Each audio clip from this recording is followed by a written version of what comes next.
businesses can identify opportunities to improve their offerings, enhance customer satisfaction, and bridge the gap between customer needs and the development of products or services that better meet those needs. Let's dive into the realm of customer experience as we welcome our keynote speaker, Al Shalloway, who's the founder and CEO of Success Engineering and the lead designer of Amplio. He has also been at the forefront of XP, Scrum, Lean, Kanban, SAFe, and more. With a focus on revolutionizing training methodologies, Al Shalloway is spearheading initiatives to significantly enhance cost effectiveness while leveraging innovative techniques. Over to you, Al. Okay, great. Thanks for having me. I can't share my screen though, so you need to stop sharing yours, I guess. Can people hear me okay?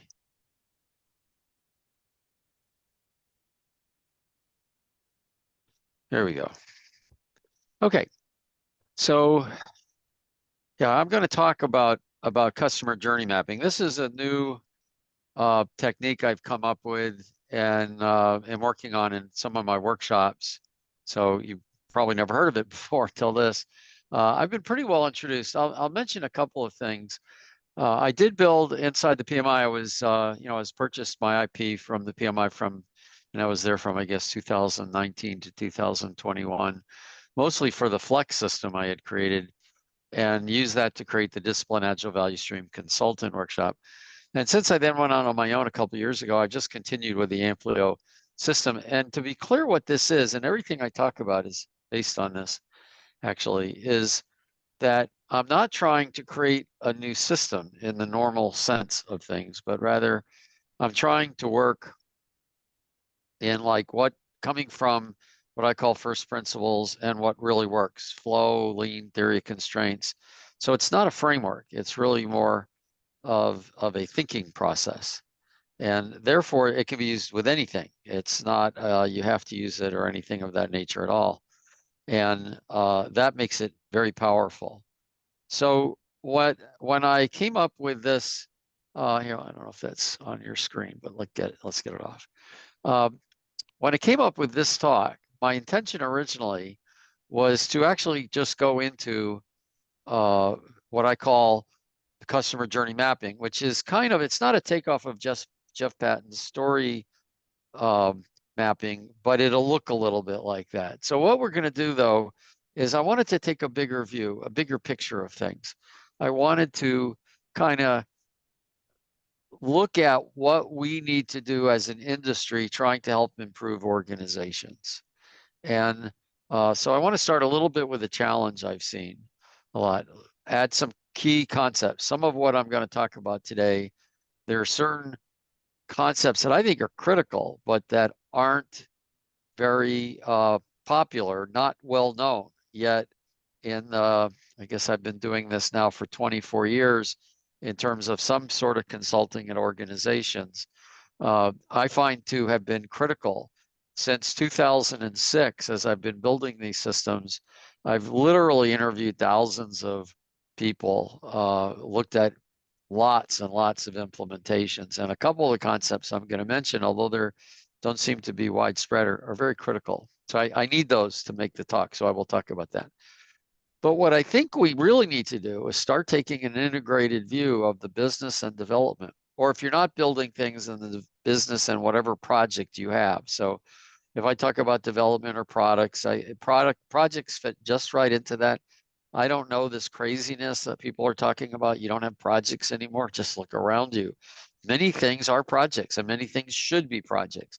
Now, if you have products though, yes, then you should start thinking about them as products, but projects and products, everything I'm doing here will work equally well. And I wanted to take this bigger view because I think the view of the customer is not only important, but the view of the customer can help align the entire organization. This is something I've seen in really good companies. I mean, like the true spearheading companies like Apple and Amazon, they have a focus on the customer that literally aligns the organization. And that's important. But how do you do that? You still have this kind of business side. You still have a development side, project side. we need to bridge the gap. And this is basically what I'm going to talk about. So the problem, as I see it, is business doesn't always provide all of what development requires. I mean, it sounds simple, but very often you have strategies and visions and stakeholders, and they're all talking to each other. And they're all clear what's going on, but not everybody else is clear about what's going on. And this can be problematic. I've walked into many companies where the C-level knows it and the executives know it, and there's no good way to get it down to the stakeholder, I mean, to the developers. And even if there was, the developers are often not looking at it because the approach they're taking isn't giving them what we call a line of sight. When I say we at Net Objectives, that was a concept we use to say, can your developers, everybody building the whatever it is you're doing, either it's a project you're doing or a product you're building, can everybody see what's happening? And what we found is that very often that wasn't the case. So we made sure we created ways of doing that. And I think this is a way to create alignment. And this is one of the things that we have as a problem. Now, development, and I've been a developer a long time. I wrote my first program, I think, in like 1970 when I started university. And I did mostly university type work or research for about 10 years. And then I kind of got into the business world, developed a lot of vertical applications. And it wasn't until around 2001 when I believed the real problem wasn't in the programming, even though I was big XP, wrote a couple design pattern books and things. But I really got it was in the process and how we worked that was the problem. And one of the things, though, I've seen over this whole time, development comes from the perspective of improving their system instead of creating value for the customer. Most developers, I don't know, I should say most, but many developers, and I actually do think it's most, we focus on improving the system. It's fun. It's what we like to do. We're building this thing. And I understand it. I understand the lure of it. But we need to look not at the system we're building, but rather the customers and what they're doing. And in some ways, I was fortunate because back in the 80s, when I started really writing applications for customers, they didn't have computers. You had to watch what they were doing. You had to do the customer journey. I was doing customer journey back then. And the customer journey, I'll define that a little later, but I mean, I'll just say it now. There shouldn't be a presumption, but I'll go into it a little deeper, is basically the path the customer takes from when they start using whatever system or how they get their job done until they get the value and consume the value. Sometimes there's several of them, because sometimes you have one for setting it up. And I have always been doing this as long as I've been building software for companies.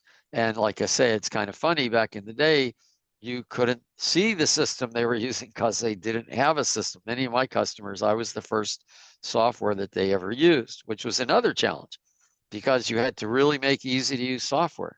And I did. And that's another story. I'm actually planning to do like a half-day event once on writing better UXs, and it's the shift of perspective. And that's what I want to talk about more. So you have the business driving and the development not following, but being consistent with things. So we need to have these two talk together all the time where each can see what's going on. So the question is, how do we create this bridge, between the business side, which is setting the direction, and the technology? So critical stakeholder values is one of the first things we need to see. Who are critical stakeholders? What are their values? What is their success criteria? What are their strategies and what are their constraints? Now, a large influence on me has been Tom Gill. And unfortunately, he's one of the top people I've ever met and ever known. And he's not that well known in the industry. He's, even though sometimes been called the grandfather of Agile, because he had a big influence on a lot of the people who were at the Agile Manifesto who wrote it. But that history is just kind of funny why he wasn't invited. That's another thing. We need the concepts of MVPs and MBIs. Now, MVP is not new. MBI isn't new either. But I want to get clear what I mean by them, because MVPs have been bastardized so much that there's not good clarity. And I'm going to be very consistent with Eric Ries's startup way. MBIs come from something else that Net Objectives worked on, and I'll explain that too. But these must be supplied by the key stakeholders. In other words, what you're going to build has to be defined. I should say this differently. Not what, like the end result, but the objective of it, what value it will deliver, what it will basically accomplish. This needs to be done basically presented from the business. Now, it doesn't mean IT can't get ideas or development can't get ideas into it, but they have to be then consistent with critical stakeholder values, success criteria, strategies, and the constraints. By constraints, it could be the capabilities you have with people, capacity, it could be resources of equipment, a variety of things.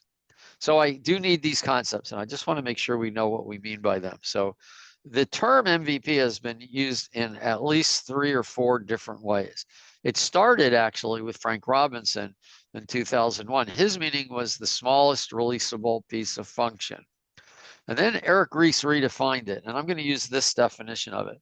It was meant to build the smallest functionality that can be given to select customers to determine if a proposed product is viable. Now, he talks a lot about this in the Lean Startup. Highly recommend the book. But I tell you, I was stunned when I read The Startup Way. And I'll admit, I thought when I read the Lean Startup, oh, I understand this, which I did, but not really. Because in The Startup Way, Reese talks about what we're really trying to do is not just create some product to see if there's a market or if it is a viable product, but we're trying to build things in small steps to validate all of the assumptions of our product. It's very much a how do we validate, check, maybe negate the assumptions we've made that have maybe nothing to do directly with the product, but perhaps how will we support it? What will the customers think of it? How will it position against other things? I thought this was just a totally brilliant book. And he's not talking about having necessarily new entrepreneurs inside a company as much as having projects and products in a company validate their assumptions. And that's what he means. They're about it, aiming at examining assumptions and lowering risk. Very powerful book. Highly recommend The Startup Way. And they're usually built by a small team, relative. You know, you could have quite a few people in a very large company. Small is probably not the right word. I should say a focus team, a team that's doing nothing but working on this. Okay. Now, to be clear, an MVP is not like a base level of the system, but it's kind of like a small slice cutting across the entire system. It's something you can release. And it may be something where the quality is not as high, not so much you cut it down. It may not be as deep, I should say, because you're trying to get something to them and get very quick feedback on this. Now, SAFE has somewhat redefined the term. So when SAFE uses MVP, that's not what I'm talking about. MVP is not just some step in the right direction. Yes, you want quick feedback, but the Startup Way defines MVP very precisely about removing, addressing your assumptions. Everything you build, you need feedback on. I don't care what it is. You're always driving feedback. The essence, to me, of effective development of a product is not going faster, but using feedback to stop creating waste. It's not about going faster as much as eliminating the waste we create by doing the wrong thing. So it's essential we get feedback quickly and we focus on eliminating delays in the workflow. That's maybe a side thing. And I have other talks you can look at, and I'll give you some references at the very end of this. Now, a minimum business increment is a term that NetObjectives created, I don't know, a long time ago, not quite 20 years ago. And it's the smallest increment of value that can be delivered that's worth the transaction cost. You don't always want to be delivering new updates all the time. In fact, I get kind of irritated with some of the new updates that happen on my machine all the time. It's like, oh, now I got to learn this, now I got to learn that. Sometimes I like little updates, depends about the system. Sometimes updates take a certain amount of reconfiguration. So you can't update all the time. Sometimes you have to retrain people. So it's what you can deliver. It's like that functionality that is releasable and worthwhile. Now it's right size, and this is important. Everybody's talking about stories, features, and epics, and none of them are right sized. epics are too big. You're only going to take part of the epic and release it. And if a feature isn't releasable on its own, it's too small. And stories are almost always too small. So we talk about releases, but we don't have a defined artifact for it. And I'm only going to spend a couple minutes here, but again, I have resources that can get you more. This is the most, I would say there's one concept in 24 years of doing something that pre-Agile, but like Agile, I'd say this is the most important one. And unfortunately, well, it's in the discipline Agile Value Stream Consultant, and then they put that also in the discipline Agile Senior Scrum Master Workshop. Outside of them and anything I've done or taught people, like in Amplio, we have this. You don't see this, and it's unfortunate. So yeah, I said epics are too big. The purpose of an MBI, though, is not doing less. In fact, this is a coaching tip. If people say, oh, you're going to do less, you say, no, I'm not going to do less. I'm going to deliver some sooner, and then I'll get you the rest of it. And we'll adjust as we go. So MBIs give you this way of getting value and feedback, and therefore increase your efficiency by not creating waste. Now, its predecessor is the book From Software by Numbers, and it's called The Minimum Marketable Feature. But boy, SAFe has really destroyed this one. They integrate the term MMF in Lean UX. Lean UX doesn't talk about it at all. And the MMF, as they describe it in SAFe in the Lean UX part, has nothing to do with this. It's like, whoa, where did they get that from? They just coining terms. I don't like it, as you could tell. So just ignore SAFe's MVP or SAFe's MMFs. That's not what I'm talking about. I'm going back to the source, Eric Ries for MVP and MMF for Software by Numbers. Okay, so MBIs enable alignment across teams because every team is working on getting the next one out the door, and everybody knows what it is. And by implementing initiatives in a sequence of MBIs, you can get your functionality out. Now, I have this slide. I'm not going over it. I have this slide for your reference later when you get, I'm presuming you'll get a PDF or something. And it really shows that MVPs, although they're discovering if a new product is viable, and MBIs are normally about getting a return on investment, they're not really extremes on either side. I mean, you actually start with this and then eventually you end up here. So there's a degradation. One of the key things in marketing, for example, is with an MVP, you've got focus interactions, the small groups working with select customers. Whereas otherwise you can see that in an application where you've got a lot of customers that already exists and you're expanding it, you have to deal with things more. So don't worry about this slide. I'm just trying to show that it's not this or that. It's MVPs are when you're starting, MBIs are when it's more mature, and there's some different issues. But these are some issues you have in marketing, how you implement things like that, risks. There are differences between this. Okay, so what does the business need to specify to the development group? Well, I've already mentioned the stakeholder value, success criteria, vision, the strategy. This is kind of how I look at it. Who are my stakeholders? What are they up to? What do they want? What do they need for success? Because that's what I want to give them. And what's their vision? What's the strategy I use? And then there are other constraints: costs, schedules, quality, and acceptable risks. In other words, and from the PMO, I get some other things, initiatives, because they've broken these strategies down into, more specific things. In other words, the development team needs to be working in a context of the business. Okay, now how does this work? Because we need even more, though, information. You're going to need what constraints, the values of these are different constraints, values of the organization, the vision, the marketplace, the strategy, other initiatives going on that might affect you. Now, they may not get this from the business, the executives, but they will get it from other parts of the organization, like marketing, documentation groups. So the thing I'm trying to set up is development does not work in a vacuum. They work in the context of the organization, and all this stuff needs to be specified for them. Business, of course, they are there to take these MBIs, MVPs, maybe work with, obviously, product management, the PMO, product owners. Well, product owners are part of the development group. They need to decompose these into something they can build. They need to do what's called fill kitting, which I'll define in a minute or two. They need to create a checklist of risks and assumptions. And I suggest they do this also keeping the customer journey in mind. And you'll see in a few minutes what I mean by customer journey mapping.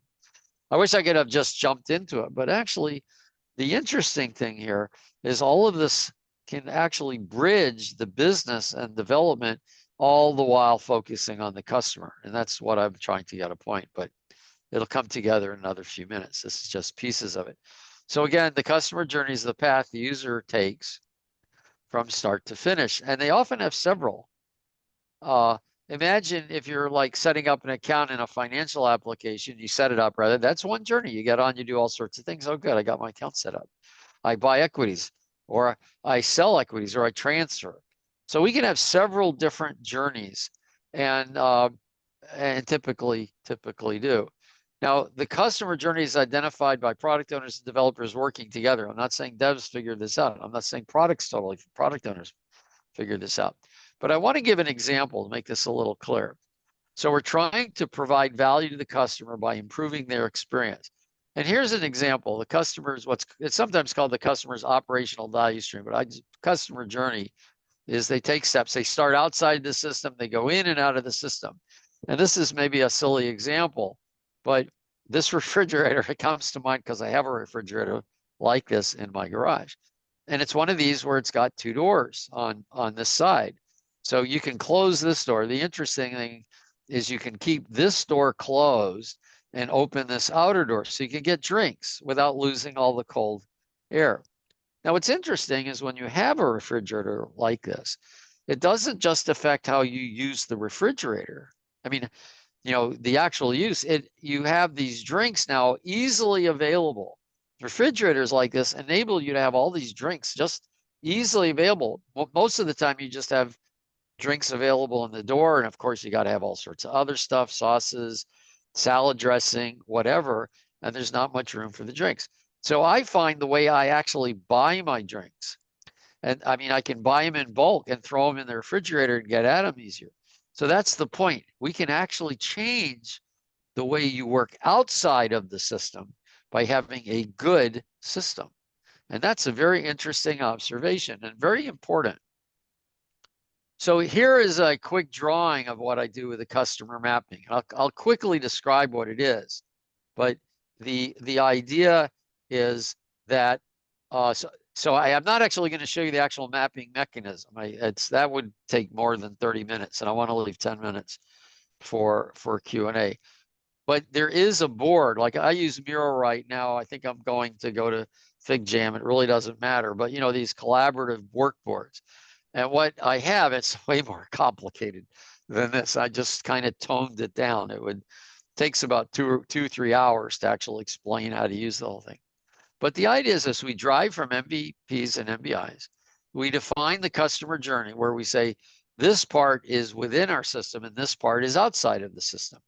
So in other words, we get on, we use the system, then we go do something outside. It might be us typing, or maybe just go someplace and get some information. Then we come back into the system, and then we go out of the system, or we're into the system and out of the system, things like that. We can take these chunks of what we're doing, like the actions we're doing, and we can write features for each of these. So we have these steps. Some of them are with the system, some of them are outside of the system, some of them are features, and then we break the features down into stories. So we're doing, in a sense, what we can call mapping to create the stories and the features, but we're doing it by looking at the system where I'm working inside or I'm doing something outside. Now it could be, typing would of course be in this, but when several vertical applications I've written in the past, people do something on the computer, then they've got to go check something else and they come back. That's kind of what I mean by this. So the stakeholder values and success criteria give me the context. The constraints, these are the things I mentioned earlier, and the initiatives we're doing. So what I've got now is I've got some mechanism to look at the customer journey. I take the actions of the customer journey. I break those down into the features I'm enabling, and I break those down into stories. And what's important is the whole time I'm doing this, I have a board, some visual display that tells me basically the context of the work.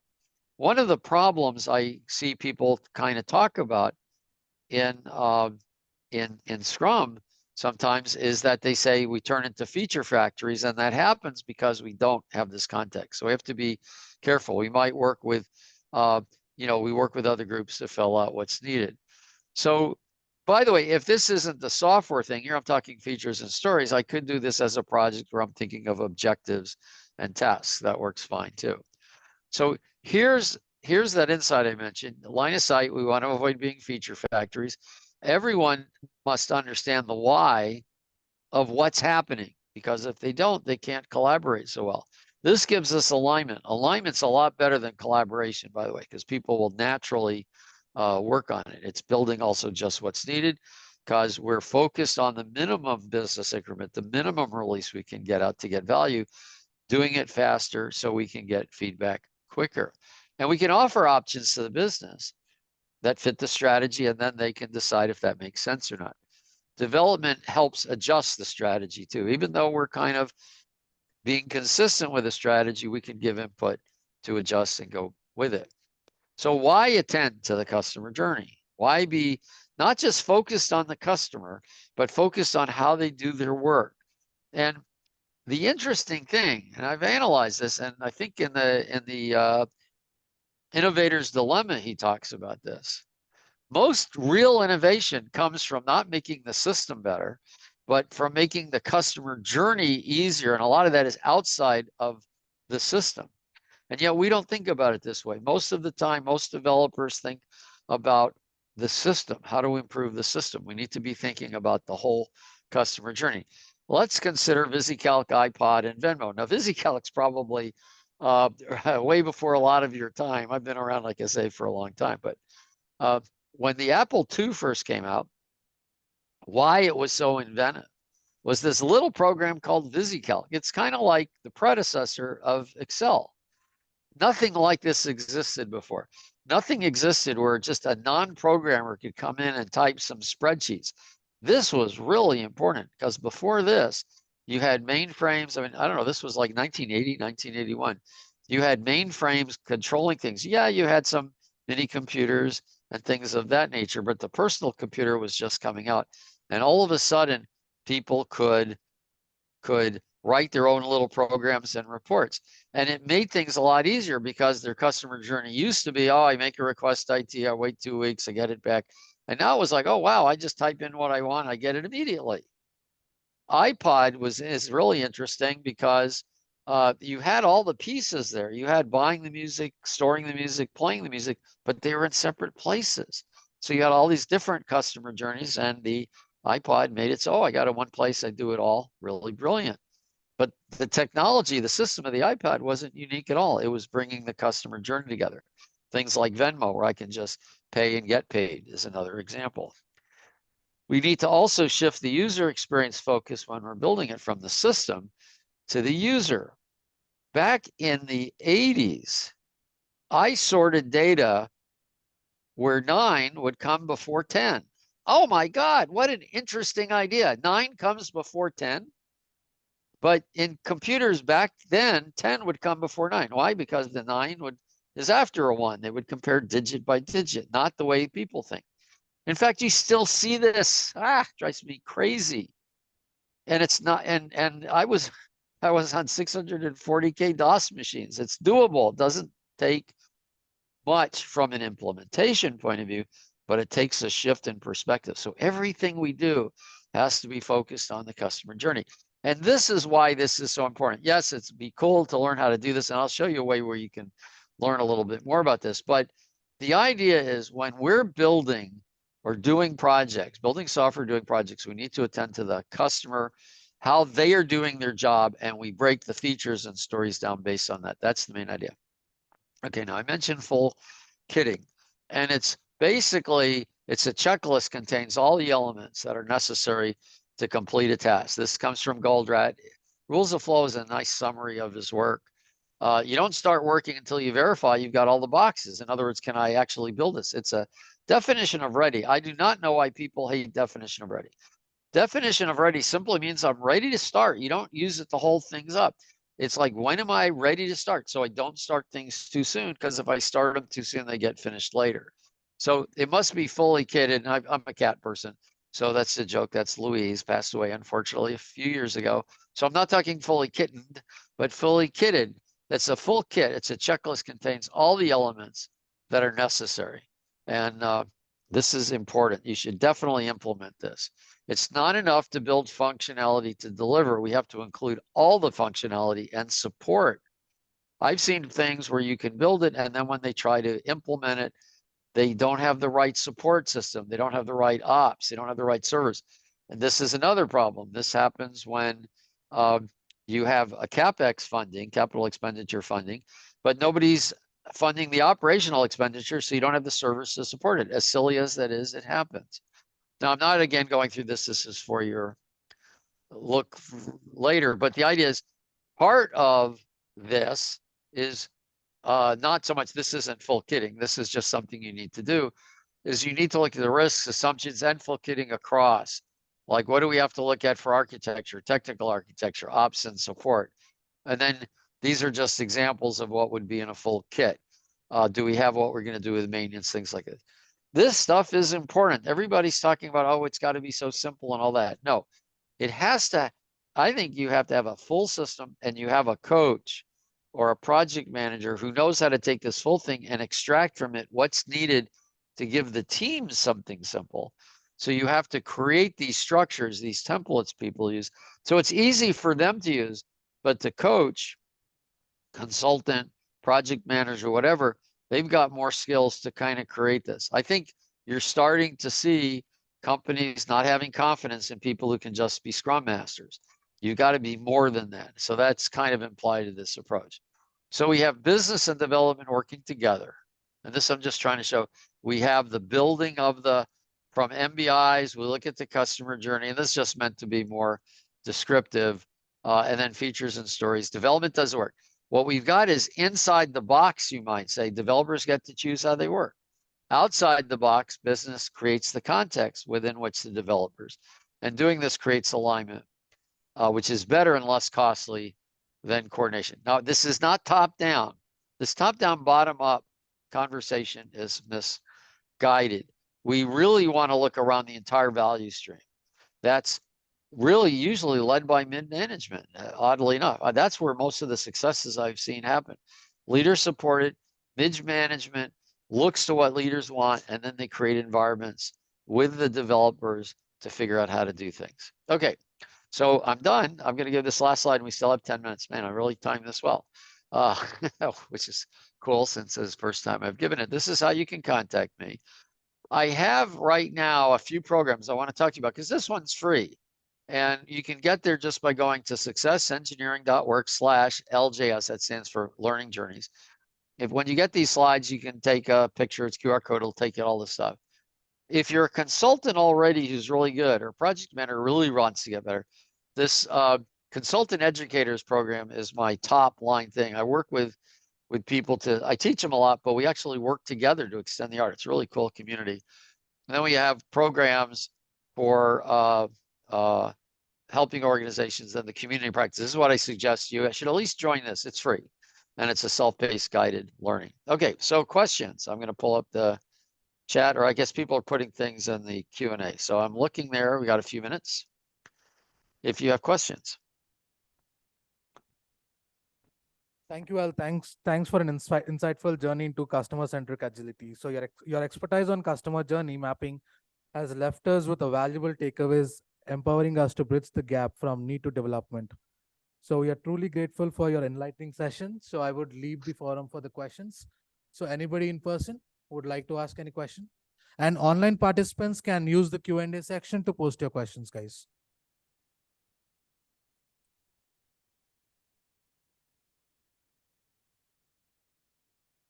I know you're probably still trying to absorb it. It's a lot.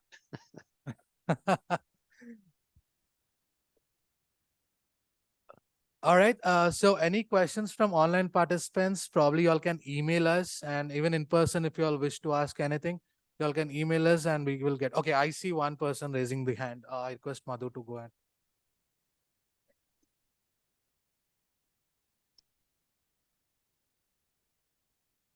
Hello, so as you were talking about understanding the consumer journey, so can you tell me about any product or any development phase that you have, faced yourself or you have curated yourself with respect to the customer journey, a kind of Yeah. small case study or something?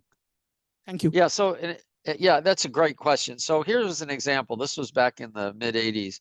I was working in the hair salon business, writing software for hair salons. And these were typically high-end salons like Aveda. And these are actually a lot more complicated than they look. And one of the problems we had is we had a pretty decent system. And I'll admit, we put it in the first couple of places. They were complaining about it for the front desk, the people there. And they were saying the problem is we're working, say, with somebody on the phone and they say, hey, I want this appointment. And then somebody walks up and they say, oh, check on my ticket. I'm ready to get out. And it's very complicated the way computers work to go from one thing to the other. So we kind of stopped thinking about the computer and we started just talking. I mean, when I say we, me and my partner in this, and we were talking about how do they do the work? How do they want to do the work? And what they want to do is they want to go from, say, a customer to the customer's ticket or to the customer's appointments. And they want to do it like that, like a flick of a switch. Like they don't have to go through menuing systems. They just go from one place to the next place to the next place. And now remember, this was like in 85, 86. Computers we didn't have Windows. This was DOS. And we came up with the idea that, well, there are only about 6 places you want to go. There are products, there's appointments, there's the customer, but you don't go to from the customer to the appointment file. In other words, if you're looking at a customer on the screen and you click, say, a button that says go to appointments, does it make sense that what they want to do is go to the appointments of that customer? Or if you're on the customer and you hit products, you'd like to see what did they buy? In other words, we looked at the context of the customer and we weren't anticipating what they want. Actually, I hate it when computers do that. It was like looking at, if I'm in this situation and the customer says go from appointments, I mean, if the manager, the person using the system is on the appointment book and they hit the customer key, they obviously want to go to that customer of that appointment they're looking at.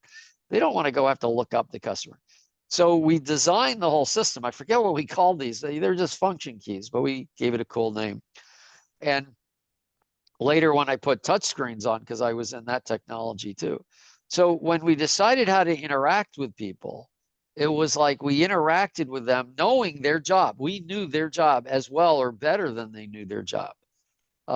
When I was in this business, as a matter of fact, when I hired somebody, a developer, my partner had a hair salon, and the first 2 weeks that somebody was in my company building the software, I was partners with this hair salon distributor, they had to be at the front desk. They had to work the front desk of a hair salon. This was not a popular move. But how else can you learn their job if you don't do it? So that's what I mean. That's an example. Hopefully that was good enough. Yeah, and I do that all the time. You got to know, got to get in the place of the customer. And a product owner, if they're not on the team itself full time, is not enough. You've got to get developers to understand what's going on. Yeah, one question. Excellent presentation, by the way. Thank you very much for that. You're welcome. Yeah. Thank you. So the question is that there's so much talk on design thinking and customer empathy, and there's a whole framework for that, right? So how does that fit into with this? That is a great question. So design thinking and attending to the customer journey, or sometimes we call it human-centered development, are very much related to each other. Okay. I would suggest the difference may be more that in design thinking, you're looking at broader aspects of it. You're also looking at the market. You're looking at more issues than just the way the systems work. But there's actually another piece to this that I just didn't have time to talk about, but I'll mention it. And I might do a session in the community of practice. So when you talk about the customer journey, inherent in their journey is what are they up to? In other words, what are they trying to accomplish? See, when I showed you that refrigerator, I'm trying to lower my electric bill. I'm trying to make it easy to get my drinks out. So you have to not only look at what they're doing, You have to look at why they're doing what they're doing. And design thinking helps you do this. But if you look at the customer journey and ask, what are they doing? Why are they doing it? And what is their purpose in doing that? What are they committed to, in a sense? That helps a lot. So yes, this is very consistent with that. But it's really focused more on the journey than all the ancillary things that design thinking attends to. I'm not going to say this is better or worse. They're very parallel and they're very related. Thank you, Al. I Thanks shall, for the insights. it was, We have one more question. Yeah, please. shall I? Yeah, please. Hi, Al. That was a great presentation. And my question looks a little basic into it. You have MVP and an MBI. So while exactly working like with the, technically, are they complementary to each other, or how they go about, while exactly working in terms of a project manager's role, or you can say development cycle, or any of that feature? Yeah, they're just, you could say, different phases of the same thing, but they have different focus. For example, let's say you're going into an existing product, and in this existing product, you say, oh, we're going to go to this new market, or we're going to add this functionality. Then I would call that a minimum business increment, because we already have it. What's the next thing I could release? So I'm investing because I want to get money from this. I know pretty much what it's going to do. My focus is on building it. I'm extending this new market. Okay, I have to market with an existing marketing organization, most likely. It might require lots of teams in a big organization. So I've got maturity here. Whereas on the minimum viable product, what we're saying is we don't even know if we have a product. We're not investing to get a return on investment. We're investing to see if we have a product. We have to learn. That's our focus. So the way they relate to each other is, if you're building something new for the first time, then I've got an MVP. I'm doing all this. But as it gets more and more mature, at some point I'm over here. That's why I tried to put this as a gradation. So the two are extreme points to create the concept. But don't worry too much about, is it an MVP or an MBI? What's more important is to look at these aspects. Why am I investing? Where's my focus? What's the customer? How do I handle these things? What are my risks? See, things in the Agile space are often looked at this way or this way, like Kanban or Scrum, Agile or Waterfall, product or project. And the reality is, if you're only looking at 2 points, you're probably missing the real issue, which is the dimension they're on. And we tend to think in terms of that. Now, I know we're out of time. I'm going to take 30 seconds to tell a funny story, because I think this relates to it. And it's, you asked a good question, by the way. I'm not saying don't ask this question, but I'm saying recognize that this is one extreme and this is the other extreme in their degradations.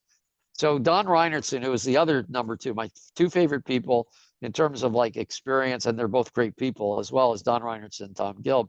And Don wrote Principles of Product Development Flow years ago. It's still a good, great book.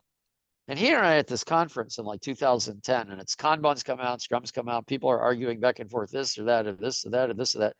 And we're kind of in the back of the room just chatting with each other, quietly. We're not disturbing anybody. But we're kind of what's called kibitzing. We're talking about their talks. And Don turns to me and he says, these people have been around ones and zeros too long. And I laughed, because what he meant was, it's this or it's that. No. This embodies one extreme, that embodies another extreme. Whenever you see that, you got to get what are the dimensions they're on. That's the real value. That'll give you some good insights. I appreciate the welcome you've given me, and I hope you did find value. Going to the back, I'll just leave this up here again. Please, send me emails. And oops. That's how you can contact me. And definitely go to the Works LJS. You can see how to register and what we're doing. And if you've got interest in any of these, let me know.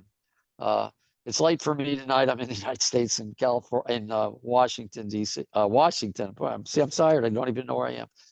So I'm going to knock off. But hopefully you found value. Hopefully some of you will come and work with me on these communities. Thank you, Al. It was a really great session to us, and it's an honor for us to have you here. And I appreciate it. Ask me back. In your honor, a cluster of 5 saplings have been planted at Trees for Tigers in one of the national park located at Odisha. And Thank you you. can track the growth of the trees using the QR code listed in the certificate, and soon you will receive it in an email. Oh, great. Thank you so much for doing that. I appreciate it. Thanks a lot coming to our conference care. and sharing your insights, and any change in the plans. If you want to visit India, I'm happy to take you there. Okay. All Take right. care. For our next segment, I would like to hand it over to Meenakshi, my co-host. Thank you, Seshu. So before I introduce the next speaker, just for all of our, sorry about that. Guys, there is a technical glitch. Just give us a second.